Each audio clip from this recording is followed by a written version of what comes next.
Tem uns aspectos aí que é importante de se comentar, partindo de alguns pressupostos, e o mais importante deles é essa questão da relação mesmo biológica com o comportamento, né? O sujeito com TDAH, né?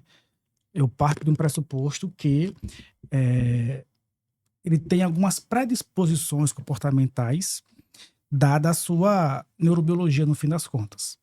E nesse aspecto, alguns comportamentos enquanto sujeito com TDAH são, aspas, esperados. Um deles é, claro, que inclusive faz parte do diagnóstico, a desatenção, né? Ou por hiperatividade ou por desatenção propriamente dita, né? Ou as impulsividades no fim das contas.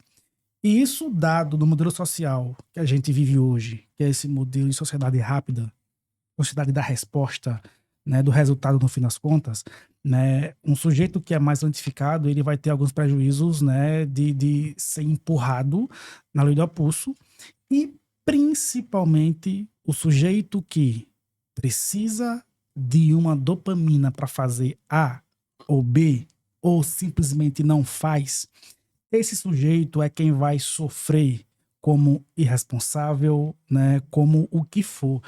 Eu digo, por exemplo, eu sou um campeão de algumas reprovações, e não foram reprovações que eu tive pelo fato de eu não conseguir obter a nota. Foi pelo fato de eu ter largado mesmo, porque eu não estava gostando. Eu passei no IFAL, no Cefet na época, e eu tranquilamente trocava as aulas de edificações por natação. Tranquilamente, na prova de matemática, eu estava jogando bola no campo.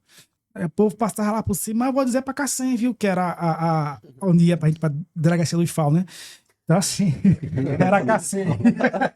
Via lá os barrozinhos pegar a gente pra levar pra Cacém. Então, assim, existe uma questão especificamente dessa neurobiologia que implica esse sujeito a ter alguns comportamentos específicos, e o problema é que todo mundo olha para esse sujeito e o vê como, aspas, disfuncional.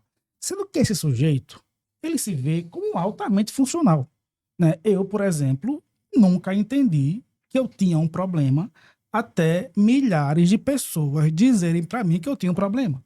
Mas até então, para mim, todo mundo pensava daquela forma, de fazer piada em horas inadequadas, né? Esses dias eu estava vindo de União para cá, para Maceió, e teve na minha frente um acidente, né? Um dos dois atravessou na pista, o carro freou, a moto bateu num cara e o cara voou na frente e caiu. E aí a gente parou os carros rapidão e eu fui lá prestar um socorro, né? Dar um apoio para o motoqueiro que estava acidentado. E aí a gente conversando posteriormente, eu perguntei: você vem de onde? Ele: não, tô vindo do enterro lá em Piquipapá, etc. Aí eu: eita, quase que ia pra outra agora, né?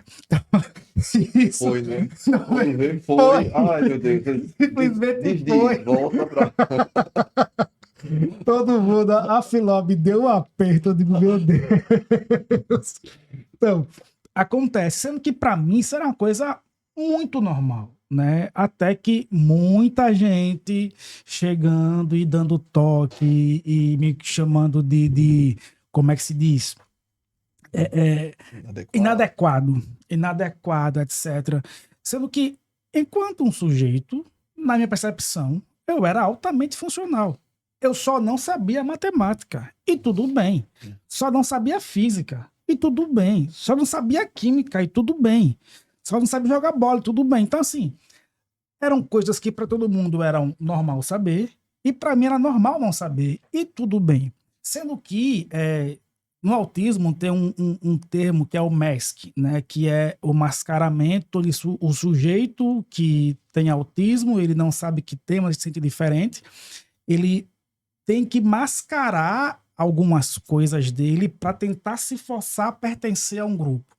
E aí eu falo enquanto um sujeito com diagnóstico, é aí onde está as amarguras, né, de quem tem o diagnóstico, que é tentar se forçar a funcionar nessa funcionalidade do mundo típico, de ser atento, de prestar atenção quando você queria tranquilamente estar em Nárnia. E tudo bem, né? Eu, na aula de matemática, eu ia para Nárnia tranquilo, num lugar feliz. Você tava lá falando de forma de Bhaskara, eu tava pensando em máscara.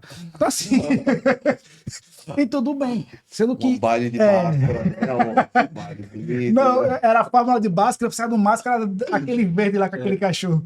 Então, assim, eu percebo, né, que os prejuízos estão justamente nesse modelamento a esse mundo mais típico, onde você, se não corresponder a tal expectativa, você é totalmente excluído, né? Eu, por exemplo, não sei jogar bola.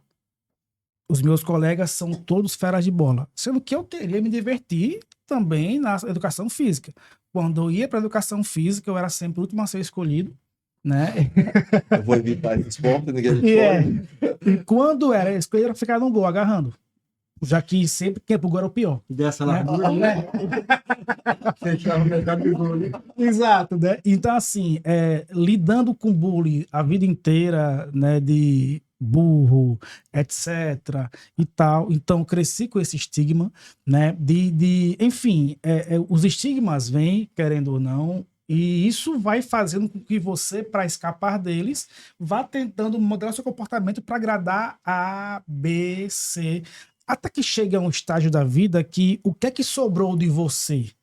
No fim das contas, só sobrou a você aquilo que você modulou dos outros, para tentar pertencer. Então, o meu maior prejuízo, no fim das contas, foi a sensação de não pertencimento, que até hoje corre comigo, né? De estar nesse ambiente, mas nunca achar que eu consigo ser pleno, consigo ser eu aqui, ali, acolá, porque eu tenho que estar sempre como é que se diz, forçando para controlar os impulsos, de não atropelar a fala dos outros, de não fazer piadas inadequadas, de o povo estar falando, eu ter que estar forçando a atenção para não pegar o celular e ficar mexendo. Enfim, isso é de uma dor e que fica uma questão.